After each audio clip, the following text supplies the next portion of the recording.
नमस्कार, मैं विशाल कुमार फिर से हूँ आपके सामने इस संडे को। और आज तारीख है 21 अप्रैल और मैं करने वाला हूँ केडी कैंपस का मॉक टेस्ट नंबर 192 का सोल्यूशन। सही है ना? उम्मीद करता हूँ कि वीडियो आपको पसंद आएगा। अगर आपको पीडीएफ चाहिए तो पीडीएफ नहीं मिलेगा, ठीक है ना? अगर आपको पीडीएफ चाहिए तो हमारा व्हाट्सएप ग्रुप ज्वाइन कीजिए, पीडीएफ सिर्फ वहीं मिलेगा। क्योंकि जो जितना खावे वो उतना पचावे, जिसको जितना पचाने की कैपेसिटी नहीं है उसको खाना नहीं देना चाहिए, वरना पाप लगता है। इसके अलावा दोस्तों एक और बात कहना चाहूँगा। देश में बेरोजगारी का ये आलम है कि एक बच्चा जल्दी नौजवान होना चाहता है ताकि वो जल्दी से जल्दी एग्ज़ाम दे सके, और एक जवान बच्चा होना चाहता है ताकि वो ज़्यादा दिन तक एग्ज़ाम दे सके। तो इन सब बेरोजगारी के आलम में मैं आपकी मदद करने के लिए आया हूँ, विशाल कुमार, और मैं आपके साथ बना हुआ हूँ। अगर आपको वीडियो अच्छा लगे तो लाइक शेयर, ये तो बात हो गया ना भाई? क्यों कर रहे हैं भाई? हैं, चलिए शुरू करते हैं। ज़रा कमेंट्स में लिख के बताइए कि मैं किस किरदार का नकल कर रहा हूँ। अगर आप बताएंगे तो आपको मिलेगी एक Hyundai i10, नहीं मेरी शाबाशी। मेरी शाबाशी ज़्यादा ज़रूरी है। मेरी शाबाशी मेरा आशीर्वाद है, और उससे आप जल्दी रोज़गार पा सकेंगे। तो देर नहीं करेंगे, शुरू करते हैं इस वीडियो को। तो चलिए शुरू करते हैं, ठीक है ना? शुरू करते हैं क्वेश्चन नंबर 51 से। लेकिन शुरू करने से पहले वैसे बच्चों को मैं एक सलाह देना चाहूँगा जो लड़कियों के चक्कर में पढ़ाई नहीं कर पा रहे हैं, लड़कियों के प्यार के चक्कर में। तो वैसे लोगों के लिए एक सलाह है कि जो प्यार नहीं हो सच्चा उसे भूल ही जाना अच्छा। इस बात को हमेशा ध्यान में रखिएगा। अगर नहीं रखेंगे तो आँखें आपकी खुली होंगी लेकिन आप देख नहीं पाओगे, कानें आपके होंगी लेकिन आप सुन नहीं पाओगे। ये हालत हो जाती है। ज़्यादा देर नहीं करेंगे और शुरू करते हैं। तो क्वेश्चन नंबर 51 दोस्तों, क्वेश्चन नंबर 51 में कहता है कि दो नेचुरल नंबर्स हैं, ठीक है? दो नेचुरल नंबर्स हैं में एक नंबर है, दो अंकों से बना हुआ एक नेचुरल नंबर है, और अगर उस अंक को, उस संख्या को के डिजिट्स को रिवर्स कर दिया जाता है तो उनका रेशियो 4:7 आता है। मतलब कि अगर ए बी कोई दो डिजिट का कोई संख्या है तो इसका वैल्यू क्या होगा? 10a प्लस बी बिल्कुल होगा। अगर डिजिट को मैं उल्टा कर दूं, यहाँ बी ए कर दूं, तब इसका वैल्यू क्या हो जाएगा? 10b प्लस ए। क्लियर? तो बस यही दे रखा है कि 10a प्लस बी ये पहले नंबर था और रिवर्स करने के बाद ये नंबर हो गया। तो इसी दोनों का जो है वो रेशियो दे रखा है आपको, 4:7, ठीक है? अब बस आपको करना क्या है? तो करना है आपको यही कि यहाँ मैं एक रिलेशन फाइंड करता हूँ। 40b प्लस 4a बराबर 70a प्लस 7b, ठीक है? 33b बराबर 66a, यानी कि b बराबर 2a, यानी कि b बाय ए जो है मुझे 2/1 मिल गया, यानी कि b a से दुगना होगा, ठीक है? अब मुझसे पूछ क्या रहा है कि वो ऐसे सारे संख्याओं का सम क्या होगा जो इस कंडीशन को सेटिस्फाई करते हैं। तो मेरे भाई ए बी मेरा नंबर था, बी जो है वो ए से दुगना है। ऐसा कितना संख्या हो सकता है? जरा लिखते हैं। अगर ए को मैं 1 मानता हूँ, बी को 2 मान लेता हूँ तो सेटिस्फाई कर रहा है। ए को 2 मान लेता हूँ, बी को 4 मान लेता हूँ तभी सेटिस्फाई। ए को 3 मान लेता हूँ, इसको 6, इसको 4 मान लेता हूँ, इसको 8, 5 10 नहीं मान सकते हैं, 5 10 नहीं मान सकते हैं। अब इसी का उल्टा भी तो पॉसिबल है, इसी का उल्टा भी तो पॉसिबल है कि 2 और 1, 4 और 2, 6 और 3, 8 और 4। उल्टा भी तो पॉसिबल, कोई फर्क नहीं पड़ता है। देखिए, ये तो नहीं कहा ना इसने कि कौन सा नंबर ये कि ए बी है या बी है, किसी भी फॉर्म में हो सकता है।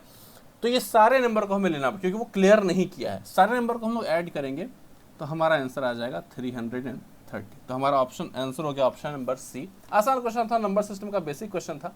ए और बी का रिलेशन फाइंड करना था, फिर मुझे ये पता करना था ऐसे कितने नंबर्स बन सकते हैं जिसमें कि एक संख्या, कौन सा संख्या नहीं, कोई एक संख्या दूसरा का दुगना हो। ऐसा इतना सारा संख्या पॉसिबल है, हमने सबको जोड़ के आंसर कर दिया। बढ़ते हैं अगले क्वेश्चन की तरफ।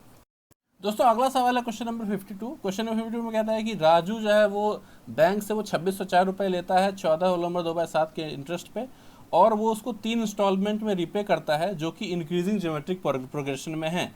ही ends up paying 3584 totally, how much did he pay in last instalment? दोस्तों, अब ये जो क्वेश्चन है 52, ये क्वेश्चन में गड़बड़ है। गड़बड़ क्या है मैं बताता हूं, मैं गलत नहीं कह रहा हूं क्वेश्चन को, लेकिन क्वेश्चन में कुछ डेटा मिसिंग है। जब इसका सॉल्यूशन आप देखोगे केडी कैंपस का सॉल्यूशन आएगा, उसमें जो इसका डेटा रहेगा वो कुछ ना कुछ अपने मन से ऐड कर देता है, बट यहाँ पे डेटा की कमी है, क्योंकि ऐसा क्वेश्चन जब इंस्टॉलमेंट सीपी में हो, इसका कंसेप्ट नहीं है। इंस्टॉलमेंट कांस्टेंट होता है, हर साल लोग सेम इंस्टॉलमेंट भरते हैं, ये हमारा फॉर्मूला है, ये हमारा कंसेप्ट है।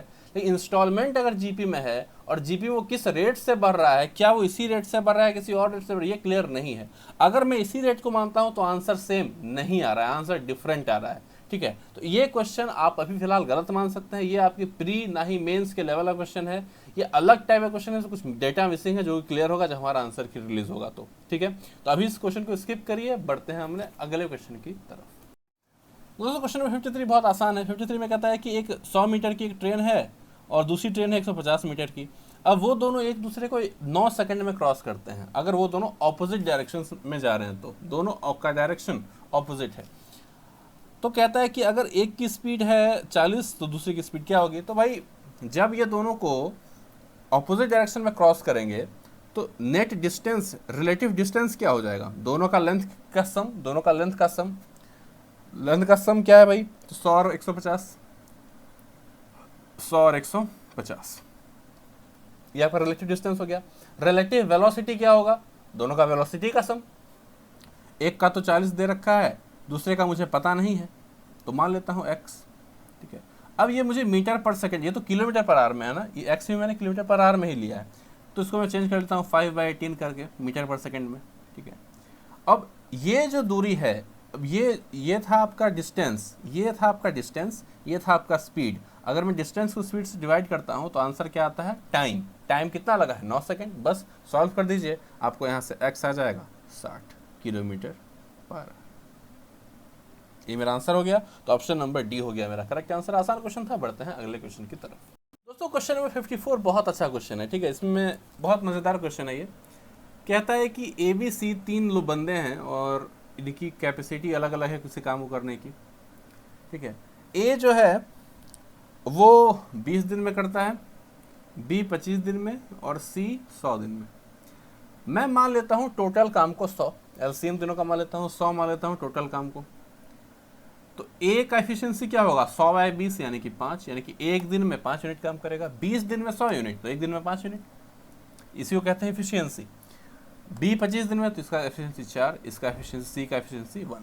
ठीक है, अब कुछ यहाँ पे ट्विस्ट है। ट्विस्ट क्या है कि बी जो है वो शेड्यूल्ड कंप्लीशन से 4 दिन पहले चला जाता है, और ए जो है वो एक्चुअल कंप्लीशन से 4 दिन पहले चला जाता है। तो देखिए शेड्यूल्ड और एक्चुअल का मतलब क्या हुआ। शेड्यूल्ड का मतलब ये होता है दोस्तों कि जो मुझे देखने से लग रहा है, जो प्रत्यक्ष है। प्रत्यक्ष क्या है कि अगर ए बी सी इतने दिन में काम करेंगे तो ए बी सी साथ में कितने दिन में करेंगे, 100/5 + 4 + 1 यानी कि 100/10 यानी कि 10 दिन में। अगर इन दोनों को जैसा इनकी एफिशिएंसी उसी के हिसाब से काम करने दिया जाए तो ये 10 दिन में काम करेंगे। ये शेड्यूल्ड है, ये शेड्यूल्ड है। तो ये शेड्यूल था, लेकिन शेड्यूल से 4 दिन पहले बी चला गया, यानी कि बी ने 6 ही दिन काम किया। बी ने कितना दिन काम किया, 6 दिन। लेकिन जब 4 दिन पहले चला गया, 6 ही दिन काम करके चला गया, तो कुछ तो इरेगुलरिटी आएगा, 10 दिन में तो काम कंप्लीट नहीं होगा। तो एक्चुअल जो टाइम होगा वो कुछ और होगा, होगा कि नहीं, पक्की बात है। उसको हम लोग मान लेते हैं ए, उसको हम लोग ए मान लेते हैं। ठीक है, तो सी जो होगा मेरे भाई वो पूरा का पूरा एक दिन काम किया होगा, वो पूरा का पूरा एक दिन काम किया होगा। ठीक, ए के बारे में कह रहा है कि वो एक्चुअल जब जितना दिन में काम कंप्लीट हुआ उसके 4 दिन पहले चला जाता है, तो ए ने इतने दिन काम किया होगा।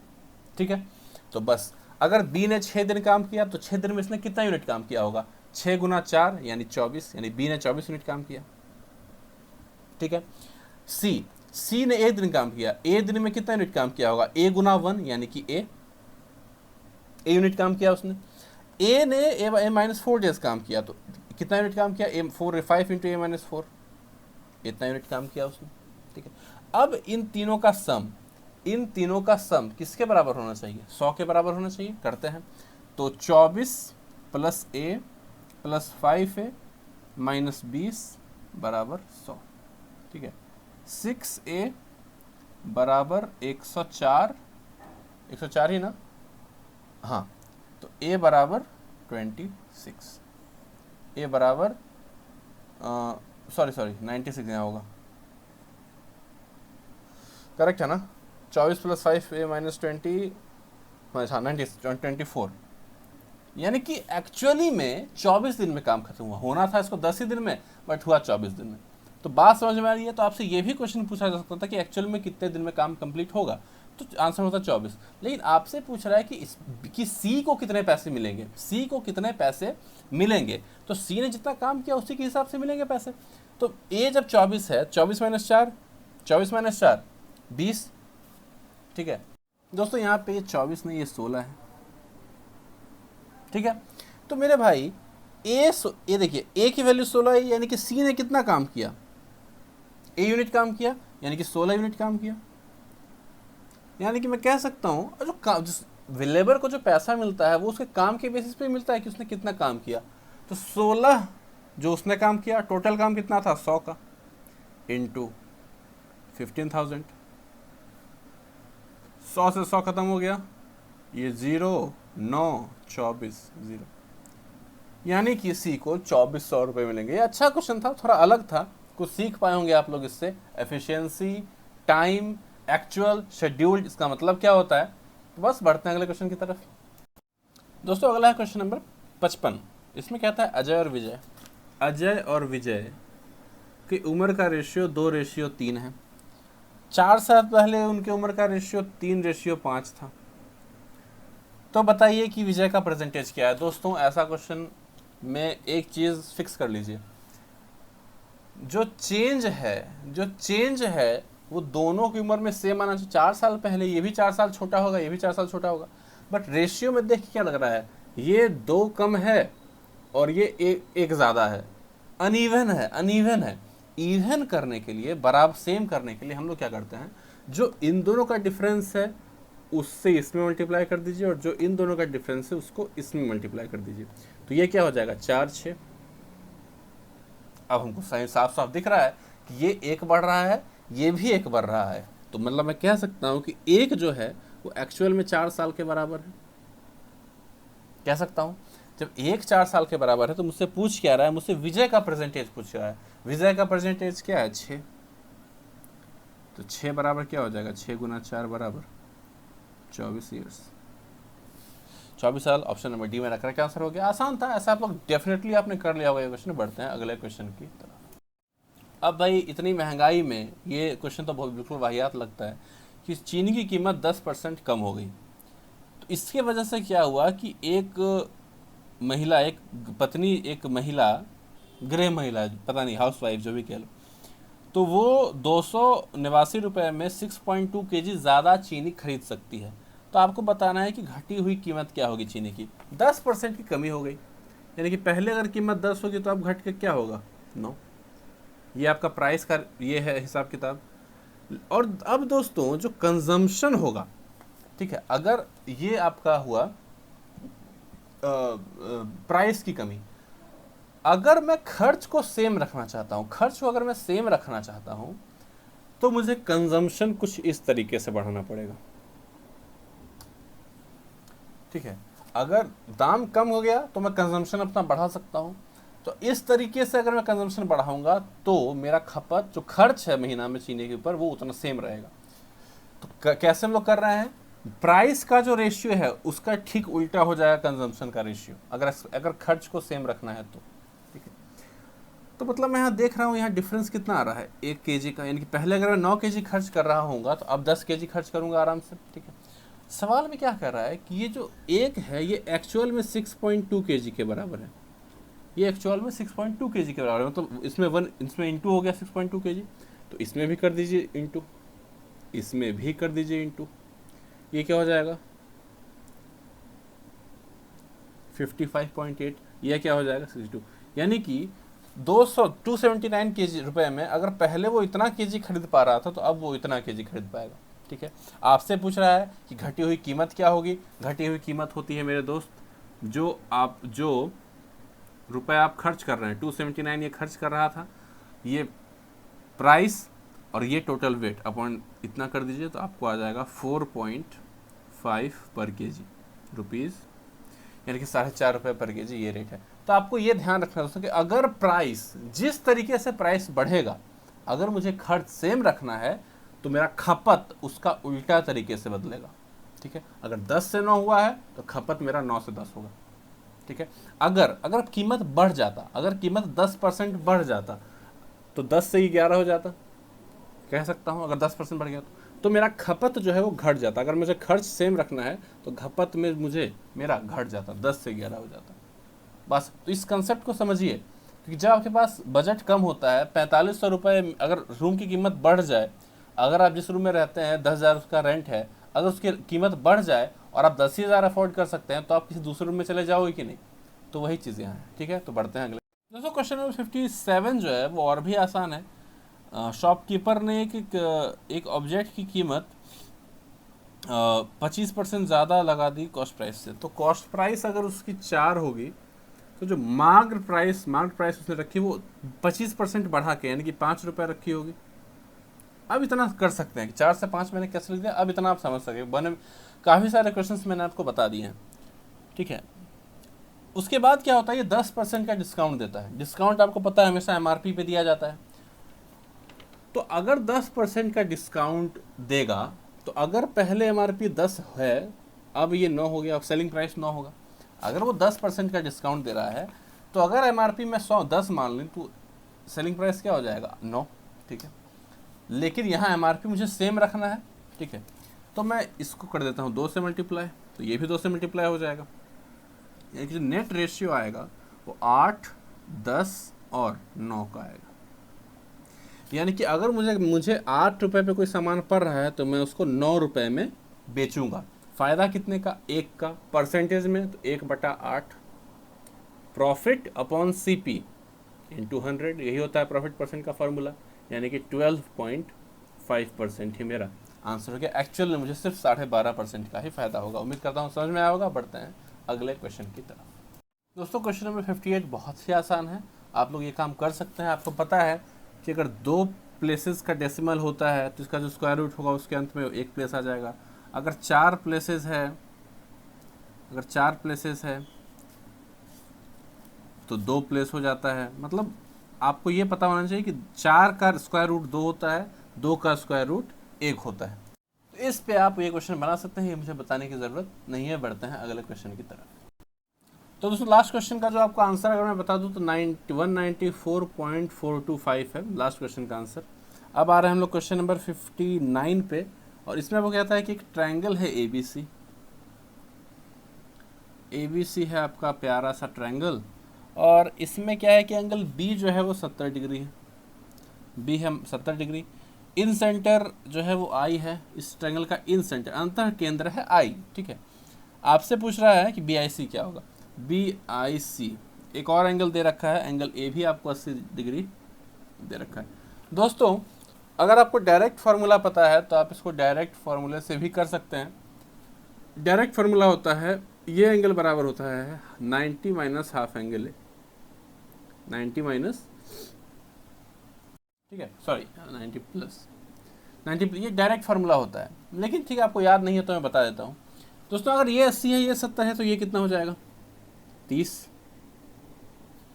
ठीक है, आपको पता है कि जो इन सेंटर है वो बनता है इन एंगल बाइसेक्टर के मिलने से। तीनों एंगल बाइसेक्टर जिस पॉइंट पे मिलते हैं उसी पॉइंट को हम लोग कहते हैं इन सेंटर। तो अगर यहाँ से ये लाइन जुड़ी हुई है, मतलब मैं कह सकता हूँ कि ये लाइन जो है वो एंगल बाइसेक्टर होगी पक्का। तो अगर ये पूरा 70 है तो ये कितना हो जाएगा, 35। अगर ये पूरा 30 है तो ये कितना हो जाएगा, 15। ठीक है, 35 और 15 कितना हो गया, 150। तो बचा हुआ एंगल कितना हो जाएगा, बचा हुआ एंगल 100, 180 माइनस 50 यानी कि 130 डिग्री हो गया मेरा आंसर। डायरेक्ट इससे भी आ सकता था, 90 प्लस हाफ एंगल है यानी कि 90 प्लस 40, 130 ऐसे भी आता आंसर। तो डायरेक्ट आप इसके ये याद रख लीजिए, अगर नहीं आता है तो प्रोसेस से भी कर सकते हैं। बढ़ते हैं अगले क्वेश्चन। दोस्तों नेक्स्ट है क्वेश्चन नंबर 60 में क्या कहता है कि 2 रेगुलर पॉलीगन है और उनके साइड्स का रेशियो है 1:2 और उनके इंटरनल एंगल मतलब जो अंदर वाले कोण है उनका रेशियो है 3:4।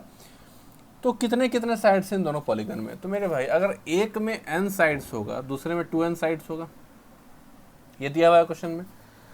ठीक है, तो मैं कह सकता हूँ, आपको पता है एक रेगुलर पॉलीगन का हर एक इंटरनल एंगल कितने डिग्री कैसे हम लोग निकालते हैं, पता है ना? फॉर्मूला होता है n-2 इंटू 180 अपॉन n। ये फॉर्मूला होता है each angle of a regular polygon, ठीक है। अब यहाँ पे पहले केस में साइड है n और दूसरे केस में क्या है 2n, तो यहाँ मैं लिख देता हूँ 2n-2। n डिनोट करता है नंबर ऑफ साइड्स को, यहाँ पे यहाँ इसका साइड 2n है, into 180 upon n upon 2n, ठीक है, n नहीं 2n, और यही इन्हीं तो दोनों का रेशियो तो है 3/4, ठीक है। n से n का कैंसिल हो गया, 180 से 180 कैंसिल हो गया, आपके पास बच गया n-2, नीचे 2 कॉमन आ जाएगा n-1, ठीक है। ये आपका हो जाएगा 3 अपॉन, और ये 2 से 2 कैंसिल हो जाएगा 3/4। यहाँ से आपको डायरेक्ट साफ दिख रहा है कि n की वैल्यू 5 है, n की वैल्यू 5 है। अगर n की वैल्यू 5 है 2n की वैल्यू 10 हो जाएगी। यही हो गया हमारा आंसर कि 5 और 10 दोनों पॉलीगन से नंबर ऑफ साइड्स हैं। उम्मीद करता हूँ समझ में आएगा। ये फॉर्मूला आपको पता होगा, नहीं पता है तो लिख लीजिए। ये फॉर्मूला है each internal angle of a polygon, एक बहुभुज के हर एक आंतरिक कोण का ये फॉर्मूला होता है n-2 अपॉन n इंटू 180, ठीक है। बढ़ते हैं अगले क्वेश्चन की तरफ। दोस्तों अगला सवाल है कोऑर्डिनेट ज्योमेट्री यानी कि निर्देशांक ज्यामिति से। अब कहता है एक आपके पास ट्रायंगल है जिसका जो वर्टेक्स है वो आपको दे रखा है 1-5, 1-5 है, और क्या है 4 0 है, और है -2 ये तीनों आपके वर्टेक्स हैं एक ट्रायंगल में। तो इसका केंद्रक सेंट्रॉइड क्या होगा? केंद्रक का फॉर्मूला आपको पता है x1 plus x2 plus x3/3, y1 plus y2 plus y3/3, ठीक है। ये उसका कोऑर्डिनेट होता है। अगर आप कैलकुलेट करें तो 4 1 5, 5 - 2 3, 3/3 यानी कि 1, 0 प्लस 2 2, 2 में से 5 गया -3 तो 1, ठीक है। यानी कि 1-1 इसका आ गया सेंट्रॉइड। अब क्वेश्चन में यही है कि इस ट्रायंगल के सेंट्रॉइड और 5, -1 का जो प्रतिबिंब बनेगा y = 2 पे, इन दोनों के बीच का दूरी क्या होगा? चलिए दूसरा पहलू क्या है सवाल का वो देखते हैं। दूसरा पहलू है कि पॉइंट है मेरा 5, 5, -1 अगर है तो ये पक्का फोर्थ क्वाड्रेंट में आएगा जहां पे x पॉजिटिव होता है, y नेगेटिव होता है। अब y = 2 हमारा लाइन कुछ इस ढंग से पास करता है, y = 2। अब इस पे इसका इमेज क्या होगा? तो जो दूरी इस पॉइंट का इससे है, देखिए ये कितना दूरी होगा, 1 यूनिट, और ये कितना हो जाएगा 2 यूनिट, यानी कि टोटल कितना होगा? ये 2 यूनिट, ये 1 यूनिट, टोटल 3 यूनिट। यानी कि अगर ये शीशा है तो 3 यूनिट की दूरी पे ही बनना चाहिए इसका इमेज, बिल्कुल नहीं बनना चाहिए। तो अगर ये 2 था तो और अगर 3 ऊपर चले जाएंगे तो ये क्या हो जाएगा 5। मान लीजिए यहाँ अगर इमेज बना तो ये क्या हो जाएगा, ये इसका y क्या हो जाएगा, x तो 5 ही रहेगा और y जो है वो 5 हो जाएगा, ठीक है। एक तो यहाँ से 3 यूनिट की दूरी पे था, ठीक है, यहाँ पे 2 हुआ। अब और 3 यूनिट ऊपर, यहाँ 2 था और 3 यूनिट ऊपर जाएगा तो 5 हो जाएगा ना भाई। तो x भी 5, y भी 5। तो अब देखिए तो ये हमारा प्रतिबिंब बन गया। तो बस इस पॉइंट और इस पॉइंट के बीच का दूरी निकालना है, आसान क्वेश्चन है। डिस्टेंस का फॉर्मूला आपको पता है x2 - x1 तो 5 - 1 का होल स्क्वायर, y2 - y1 5 + 1 का होल स्क्वायर। यहाँ अगर करें, ठीक है, तो ये आपका हो गया 16, ये हो गया आपका 36, दोनों को जोड़ दीजिए, आपका आ गया आंसर √52, जो कि है हमारा ऑप्शन नंबर बी, ठीक है। तो पहले ट्रायंगल का सेंट्रॉइड निकाला हमने, फिर इस पॉइंट का इमेज निकाला हमने, और बस दोनों के बीच का डिस्टेंस निकाल दिया हमने। यही था क्वेश्चन, यही था सिंपल सा क्वेश्चन। बढ़ते हैं अगले क्वेश्चन की तरफ। दोस्तों क्वेश्चन नंबर 62 है ट्रिग्नोमेट्री से। आपके पास है 8 cos A + 15 sin A + 15 की वैल्यू क्या होगी, ठीक है। आपको पता है दोस्तों कि कभी भी आपको इस फॉर्म में कोई ट्रिग्नोमेट्रिक फंक्शन होता है, उसका मिनिमम, अगर मैं इसको ऐसा होता है a cos B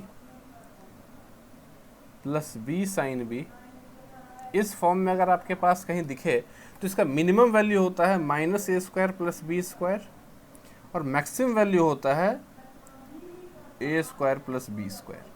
ठीक है, तो यहाँ 15 और 8 है, तो मिनिमम वैल्यू इसको अभी भूल जाइए। इसका मिनिमम वैल्यू क्या होगा? -8 -√a² + 15² यानी कि 17, यानी कि -17 होगा इसका मिनिमम वैल्यू, और मैक्सिमम वैल्यू क्या हो जाएगा? 17। ठीक है, अब अगर इसमें 15 ऐड हो गया तो मिनिमम वैल्यू में भी 15 ऐड हो जाएगा और मैक्सिमम वैल्यू में भी 15 ऐड हो जाएगा। मेरा आंसर हो गया यहाँ, ये मिनिमम वैल्यू हो गया -2, मैक्सिमम वैल्यू हो गया 32। तो मेरा आंसर जो है वो दोस्तों हो गया C, option number C, maximum value 32, minimum value 2। क्योंकि 15 जो है कांस्टेंट नंबर है, 15 एक कांस्टेंट नंबर है, मिनिमम वैल्यू को भी ये बढ़ा देगा और मैक्सिमम वैल्यू को भी ये बढ़ा ही देगा, क्योंकि ये प्लस में है, माइनस में नहीं है। माइनस में होता तो बस यहाँ माइनस हो जाता, यहीं माइनस हो जाता। ठीक है, उम्मीद करता हूँ समझ में आया होगा। और ये जो फॉर्मूला जो मैंने आपको बताया, ये आपको पता होगा, ये मैं समझता हूँ, तभी आप टेस्ट देने के लिए आए। इतनी बातें आपको पता होनी चाहिए ट्रिग्नोमेट्री में। ठीक है, बढ़ते हैं अगले क्वेश्चन की तरफ। दोस्तों अगला सवाल है, ये थोड़ा अच्छा है, थोड़ा आप शायद काफ़ी लोग जानते होंगे, काफ़ी लोग नहीं भी जानते होंगे शायद। कहता है 7 पावर 145 से आपको बताना है कि इसका इकाई और दहाई अंक का जो संख्या होगी उनका सम क्या होगा।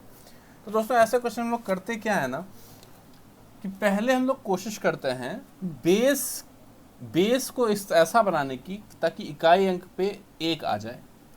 बेस और यहाँ पे 7 दिख रहा है, कुछ ऐसा करते हैं पावर का इस्तेमाल करके ताकि इकाई अंक पे 1 आ जाए। आप हमें पता है कि 7 पावर 4 अगर हम लोग करते हैं तो ये 2401 आता है, उसके पहले नहीं आता है, नहीं पॉसिबल है। तो हम लोग अगर इसको ऐसे लिख सकते हैं क्या, 7 पावर 4 बटा 145/4 लिख सकते हैं। ठीक है, इसको अगर मैं डिवाइड करूं तो ये 36 बार में डिवाइड होगा और रिमाइंडर हो जाएगा 1, तो इसको ऐसे भी लिख सकते हैं, कोई दिक्कत की बात नहीं है, बिल्कुल लिख सकते हैं। अब मेरे भाई ये आपका हो गया 2401, जो मेरा लक्ष्य था वो मेरा पूरा हो गया कि इकाई अंक पे 1 आ गया। अब क्या करना है, इसका दहाई अंक पकड़ो और इसके इकाई अंक से गुना कर दो। क्या है? 0। 0 गुना 6 क्या होगा? 0। तो 0 ही इस संख्या का दहाई अंक का संख्या होगा। 0 ही इस संख्या का दहाई अंक होगा। 0 ही इस जो संख्या आएगा ये इसको ऑपरेशन करने पे, उसके टेंस प्लेस पे 0 ही होगा। क्लियर हुआ? 0 × 6 करो, इसके टेंस प्लेस से इसके वंस प्लेस को मल्टीप्लाई कर दो, 0 आ गया। यही हो गया टेंस प्लेस का डिजिट। अब जो है, अच्छा इकाई अंक पे क्या होगा? इकाई अंक पे हमेशा 1 होगा। मैं जानता हूँ 1 पे कुछ भी पावर होता है हमेशा 1 होता है, बाकी क्या है मुझे कोई मतलब नहीं है। अब इसको क्या है, मैंने 7 से मल्टीप्लाई करूँगा तो 1 क्या हो जाएगा? 7 हो जाएगा। 0 तो 0 ही रहेगा, बाकी आगे कुछ मतलब नहीं है। 0 + 7 क्या होता है? 7। यही तो मुझसे क्वेश्चन में पूछ रहा था, दहाई और इकाई अंक का सम क्या होगा? 7 हो गया मेरा करेक्ट आंसर। उम्मीद करता हूँ समझ में आया होगा। ये फॉर्मूला आपको शायद पता होगा या नहीं पता होगा, तो इस फार्मूला को याद कर लीजिए कि अगर टेंस प्लेस निकालना हो तो पहले हम लोग बेस को 1 कर, बेस में जो संख्या है उसके यूनिट प्लेस को 1 करने की कोशिश करते हैं। 1 कर लिया, उसके बाद इसके टेंस प्लेस को इसके वंस प्लेस से मल्टीप्लाई कर दीजिए, वही हो गया। बाकी थोड़ा बहुत जो फंक्शन है उसको मल्टीप्लाई कर दीजिए अलग से, काम खत्म। बढ़ते हैं अगले क्वेश्चन की तरफ। दोस्तों क्वेश्चन नंबर 64 बहुत आसान सा है। कहता है कि a + b बराबर अगर 65 है और a - b बराबर अगर, और ab बराबर अगर 299 है, तो आपसे पूछ रहा है कि इस a और b जो दो संख्या है इनका रेसिप्रोकल का सम क्या होगा। तो रेसिप्रोकल क्या 1/a होता है और 1/b होता है। दोनों को ऐड करो तो ऐसा लिख सकता हूँ a + b/ab। बस ऊपर a + b रख दीजिए, ऊपर a + b क्या है 65, ab क्या है 299। क्लियर? तो जो आंसर है मेरा, अगर मैं 13 से काटूँ ये 5 बार में और ये 23 बार में, तो 5/23 हो गया मेरा आंसर। आसान था क्वेश्चन था, उम्मीद करता हूँ समझ में आया होगा। जो ये हमें 2 इक्वेशन दिया हुआ था उसको हमने डायरेक्टली इसमें इस्तेमाल कर लिया। ठीक है, बढ़ते हैं अगले क्वेश्चन की तरफ। दोस्तों क्वेश्चन नंबर 65 भी आपका ट्रिग्नोमेट्री से, और ये देखिए मैं बहुत अच्छे तरीके से बताऊंगा आपको। आपको दे रखा है कि 2 sin x upon 1 + cos x + sin x बराबर, अगर t के बराबर है तो आपको बताना है कि 1 minus cos x plus sine x ये किसके बराबर अपॉन 1 प्लस साइन एक्स ये किसके बराबर होगा। दोस्तों पहली बात, या तो इसको आप सॉल्व कीजिए तो भी आंसर आएगा, लेकिन मैं आपको सॉल्व करने के लिए नहीं कहूँगा, क्योंकि सॉल्व करने पे टाइम काफ़ी ज़्यादा आपका चला जाएगा। ठीक है, इसको मैं करूँगा वैल्यू पुटिंग से। वैल्यू में क्या पुट करूँ, एक्स के जगह पे मैं क्या पुट करता हूँ, मैं 45 डिग्री पुट करता हूँ, 90 नहीं पुट करूँगा क्योंकि उसमें ऑप्शंस सेम आ जाते हैं। अब देखिए, क्योंकि अगर मैं 90 पुट करूँगा तो टी आपका 1 आ जाएगा, अगर टी 1 आ गया तो आपका ए भी ऑप्शन सेम हो जाएगा, बी भी ऑप्शन सेम हो जाएगा, सी भी ऑप्शन सेम हो जाएगा, इसलिए 90 डिग्री पुट नहीं करेंगे, 45 पुट करते हैं, आसान है। तो साइन 45 क्या होता है, 1/√2, √2 से कट जाएगा तो ऊपर बच जाएगा √2, फिर 1 प्लस 1/√2 प्लस 1/√2। ठीक है, ये 2/√2 हो गया, 2/√2, फिर कट गया ऊपर, फिर बच गया √2। ठीक है, यानी कि नेट जो बच गया वो 2 × √2 - 1 बच गया।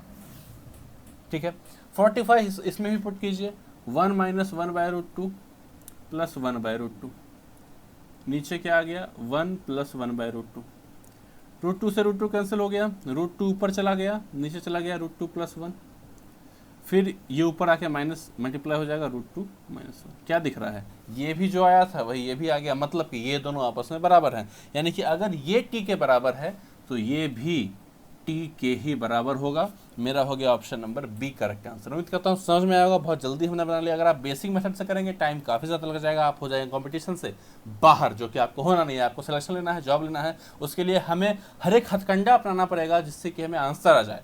जो आंसर लाएगा यहाँ विनर वो है, वो नहीं है जिसके पास जानकारी बहुत है, जो अपना ज्ञान का प्रदर्शन कर रहा है। जो जानकारी रखना है वो उसको संयमित तरीके से यूज़ करना है। बढ़ते हैं अगले क्वेश्चन की तरफ। दोस्तों अगला सवाल करने से पहले मैं आपको एक फार्मूला बता देता हूँ, उसको आप याद रखिए। हालांकि आप लोगों में से बहुत किसी को याद भी होगा, लेकिन इसको और अच्छी तरह से याद रखिए क्योंकि ये बहुत ज़्यादा इंपॉर्टेंट है। अक्सर ऐसा क्वेश्चन देखे जाते हैं, ठीक है, बड़े पावर्स का वैल्यू निकालने का। जैसे कि अभी यहाँ क्वेश्चन है,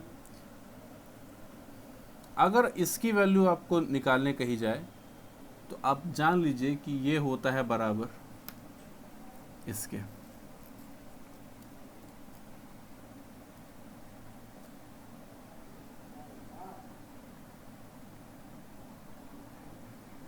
ठीक है, ये इसके बराबर होता है, ये इंटू ये माइनस एक्स प्लस 1/x। ठीक है, ठीक इसी तरह से अगर मैं 7 की बात कर दूं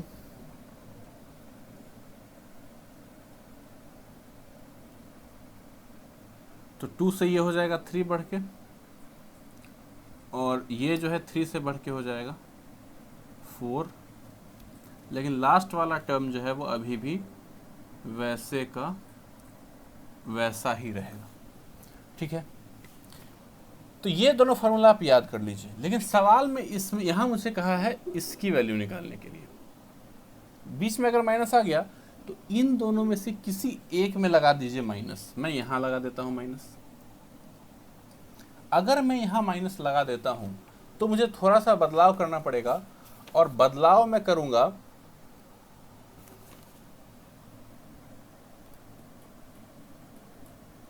ये हो जाएगा x - 1/x। ठीक है, डायरेक्ट इसमें वैल्यू पुट कीजिए, आंसर लाइए। आपको x प्लस 1/x √13 दे रखा है, उससे आप ये भी पता, उससे आप इसको मैं लिख सकता हूँ ये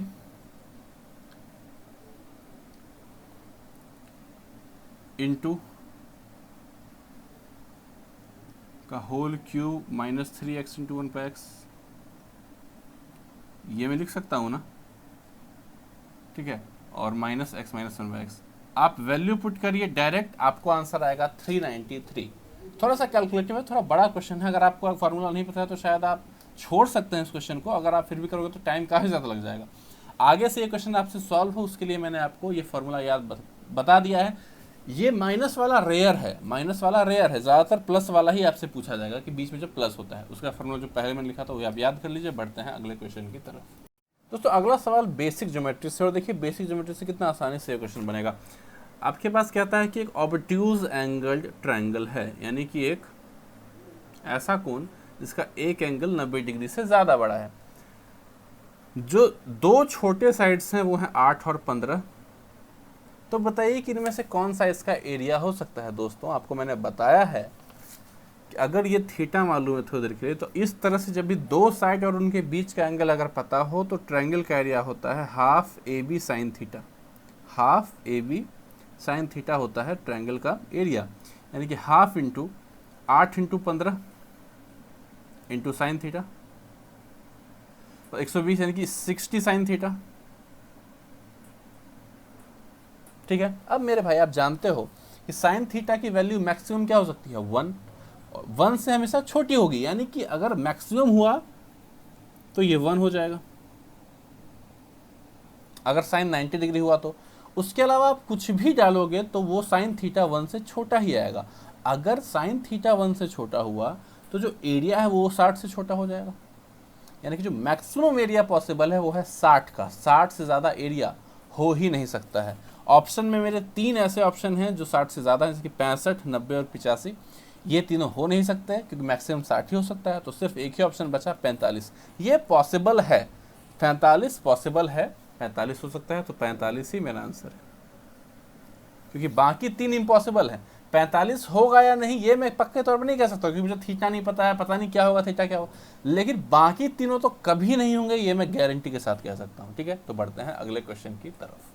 दोस्तों अगला सवाल है हाइट एंड डिस्टेंस का, और कहता है कि एक प्लेन है वो एक ही लाइन में उड़ती जा रही है। एक समय जो उसका है एलिवेशन वो था 60 डिग्री, और आगे जाके जो है उसका एलिवेशन जो है वो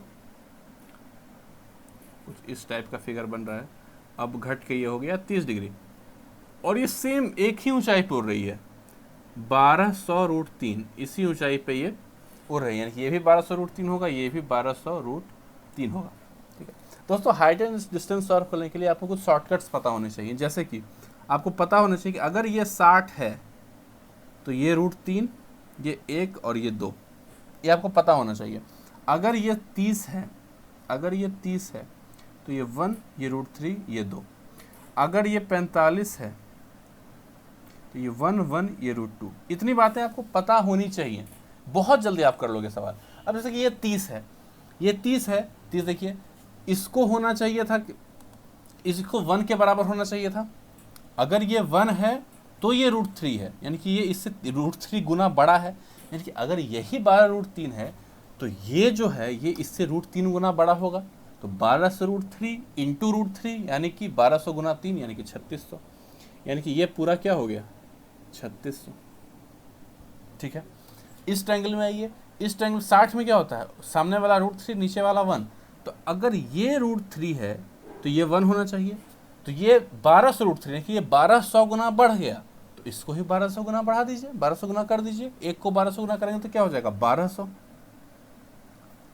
यानी ये पूरा था 3600, ये था 1200, तो बीच का दूरी क्या हो जाएगा 2400।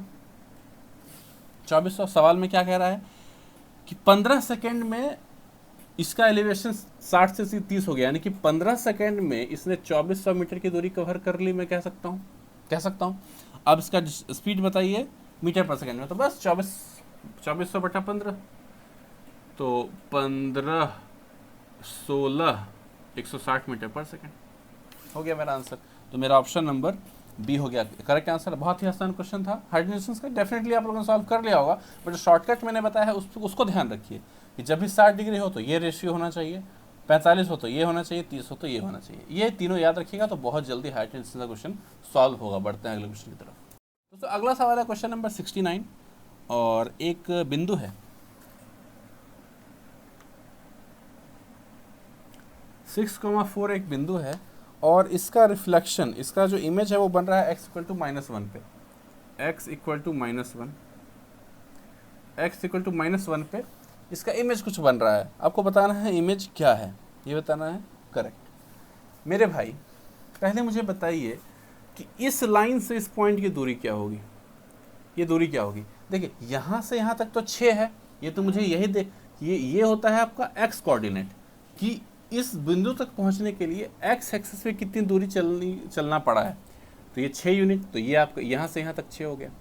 अब x = -1 है, यानी कि ये दूरी 1 यूनिट के बराबर होगी, यानी कि 6 + 1 7, यानी कि इस शीशे से, अगर शीशा मान लो इसको, शीशे से जो ऑब्जेक्ट है उसकी दूरी 7 यूनिट है, तो इमेज की भी दूरी तो 7 ही यूनिट होगी मेरे दोस्त। तो 7 यूनिट और इधर आ जाइए, यानी मैं कह सकता हूँ कि जो x होगा वो -8 हो जाएगा। और y क्या होगा, y सेम होगा, जो यहाँ y था वही यहाँ भी होगा, क्योंकि y में कोई बदलाव नहीं है। तो -8,4 ही मेरा आंसर हो गया। ये सब क्वेश्चन आप लोग विद इन सेकेंड्स कर सकते हैं। जो x कोऑर्डिनेट है, जो भी x कोऑर्डिनेट आपको दे रखा है, ठीक है, उसमें आप क्या कीजिए कि इसको जोड़ दीजिए, ठीक है। और फाइनली जो ये पॉइंट है उसमें फिर उस चीज़ को ऐड कर दीजिए। तो मतलब ये कुछ समझाने की ज़रूरत नहीं है यार, इसमें कुछ बताने की ज़रूरत नहीं है, आप लोग खुद से कर सकते हो। बहुत ही आसान क्वेश्चन है। बढ़ते हैं अगले क्वेश्चन की तरफ, और ये शायद हमारा सेकंड लास्ट क्वेश्चन है दोस्तों। अगला सवाल है क्वेश्चन नंबर 70, और 70 भी आपका ज्योमेट्री से ही है। यहाँ आपका एक पैरेललोग्राम आपको दे रखा है, समानांतर चतुर्भुज कहते हैं इसको, और लंबी वाली साइड है 36 और छोटी वाली है 32। कहता है छोटी वाली जो साइड्स है उनके बीच की दूरी जो है वो है 9। छोटी साइड्स ये दोनों हैं, इनकी बीच की दूरी है 9। तो दूरी क्या होती है ज्योमेट्री में? दूरी का मतलब शॉर्टेस्ट डिस्टेंस, शॉर्टेस्ट डिस्टेंस का मतलब परपेंडिकुलर। तो परपेंडिकुलर की दूरी 9 हो गई। तो लंबे जो साइड्स है उनके बीच की दूरी क्या होगी दोस्तों? ये तो आपको पता है ना, बेस इंटू हाइट होता है एरिया। अब मैं चाहे इसको बेस मानूं या इसको बेस मानूं, जब बेस घट रहा है तो ऊंचाई बढ़ेगा, जब बेस घटेगा तो ऊंचाई बढ़ेगा एरिया सेम रखने के लिए। तो यहाँ अगर हाइट है 9, अगर मैं यहाँ हाइट नापूंगा इस पे से, तो ये हमेशा 9 से छोटा होना चाहिए, बड़ा हो नहीं सकता है, बराबर हो नहीं सकता है, छोटा ही होना चाहिए। सिर्फ एक ही ऑप्शन दिख रहा है छोटा, ऑप्शन नंबर सी। तो यही मेरा करेक्ट आंसर है। कुछ करने की ज़रूरत नहीं है, मुझे पता है base into height, b1 into h1 बराबर b2 इंटू h2, ये हर केस में सेम होगा। तो शॉर्ट वाले पे साइड बेस छोटा हो गया तो ये बढ़ जाता है, बेस बढ़ गया तो हाइट छोटा हो जाता है। तो जो हाइट है वो 9 से डेफिनेटली छोटा होना चाहिए था। तो यानी सिर्फ एक ही ऑप्शन मुझे दिखाई, और एक ही ऑप्शन, तो वही मेरा आंसर हो गया। बढ़ते हैं अगले क्वेश्चन की तरफ। अब दोस्तों क्वेश्चन नंबर 71 हमारा आखिरी क्वेश्चन है। बाकी डी क्वेश्चन है वो आप खुद से कर सकते हैं। कहता है कि P बराबर 1 + √2 + √3 है। आपको बताना है इसका वैल्यू P + 1/P + 1 -1 + 3, ठीक है। ओके, कुछ नहीं करना है। P बराबर ये है तो P - 1 बराबर क्या हो जाएगा, √2 + √3। अगर √2 + √3 बराबर ये है तो मैं उल्टा अगर कर दूं तो ये क्या हो जाएगा, 1/√2 + √3, ठीक है। सॉल्व कीजिएगा तो आपको ये √3 - √2 आएगा। तो यहाँ मैं डायरेक्ट लिख सकता हूँ √3 - √2, यही है ना। हाँ, तो 1/P - 1 की जगह पे डायरेक्ट मैंने ये बात लिख दी। P की वैल्यू फिर से पता है 1 + √2 + √3, कुछ कैंसिल कर दीजिए, हो रहा है तो 2 से 2 कैंसिल हो गया, और यहाँ तो हो गया मेरा 4 + 2 √3, 4 + 2 √3। इसको मैं लिख सकता हूँ 3 + 1 + 2 √3। इसको मैं लिख सकता हूँ √3 का होल स्क्वायर, इसको मैं लिख सकता हूँ 1 का होल स्क्वायर, यहाँ 1 लिख सकता हूँ। इसका स्क्वायर रूट कहने का मतलब कि ये √3 + 1 का होल स्क्वायर का रूट मतलब कि √3 + 1 हो गया मेरा करेक्ट आंसर। तो ऑप्शन नंबर मेरा ए हो गया करेक्ट आंसर। दोस्तों अगर ये वीडियो आपको पसंद आया है तो वीडियो को लाइक और शेयर करना मत भूलिएगा। और मैंने एक बात कही थी ना कि वीडियो को शेयर ज़रूर किया कीजिए अपने दोस्तों के साथ, क्योंकि वो मेरे लिए एक मोटिवेशन का काम करती है, मैं मोटिवेटेड फील करता हूँ उससे। और साथ ही साथ आपको ये कमेंट करके बताना है कि मैंने आज किस किरदार की नकल करने की कोशिश की है, और आपको यही बताना है कि मैंने कैसी नकल की है, किस हद तक अच्छा किया है, किस हद तक बुरा किया है, क्या मैं इम्प्रूव कर सकता हूँ या नहीं, ये सब आपको बताना है। तो मिलेंगे अगले संडे को एक नए मॉक टेस्ट के साथ। इसके अलावा मैं आपके साथ डिस्कस करने वाला हूँ आजकल tough question series for SSC CGL mains. तो अगर आप मेंस की तैयारी कर रहे हैं तो ये वीडियो शेयर कीजिएगा, क्योंकि बहुत अच्छे अच्छे वीडियोज़ मैं उस प्लेलिस्ट में लाने वाला हूँ। तो फिलहाल के लिए इतना है दोस्तों, मिलते हैं अगले वीडियो में, तब तक के लिए बाय बाय।